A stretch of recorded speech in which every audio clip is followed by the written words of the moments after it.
Hello guys, আসসালামু আলাইকুম। আশা করি সকালে ভালো আছেন। আমি আলহামদুলিল্লাহ ভালো আছি। যদি একটু পাও কাটা, তারপর তেনা পেঁচাই নিলাম। আর তেনা পেঁচাই নেওয়ার কারণ হচ্ছে যে পানিতে নামতে হবে। আর পানিতে নামার কারণ হচ্ছে যে আমি গরুর ঘাস কাটতেছিলাম, তখন যে পোলা পানে ডাক দিল যে জালে একটা নাকি পাখি আটকা পড়ছে। তখন আসলাম, আসার পর আশা বললো যে দাদু তাহলে একটা ভিডিও হোক। আমি বললাম আচ্ছা, তুই একটু করবা তাহলে করো। আর এর মধ্যে আমার পোলা পানে ঝগড়া মারামারি, পাখি কে নিবে।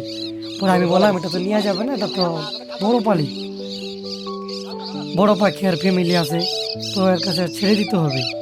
তো ছোট না যে তোমাদেরকে দিয়ে দিম, তোমরা পালবা। তারপর দেখতে দেখতে অনেক চেষ্টা করতেছিলাম তাকে ছুটানোর জন্য। তার পরিবারে দেখলাম চলে আসছে।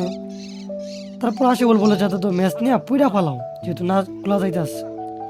পরে যেই ভাবনা সেই কাজ, ম্যাচ নিয়ে নেটটা একটু করে পোড়া শুরু করলাম। কারণ পোড়া ছাড়া উপায় নেই। আর পাখিটা অনেক কান্না করতেছিল, তাকে যেভাবে হোক তাড়াতাড়ি ছুটানো লাগবে। তো অবশেষে আমরা সাকসেসফুল, তাকে উদ্ধার করলাম।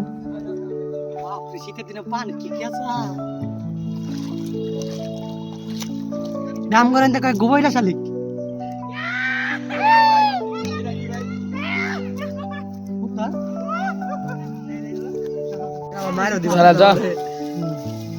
একটা যুদ্ধা তোদের মায়ের দিবার দেখ না একটাই দাও। হ্যাঁ মায়ের দিবার এটা না ওরা মু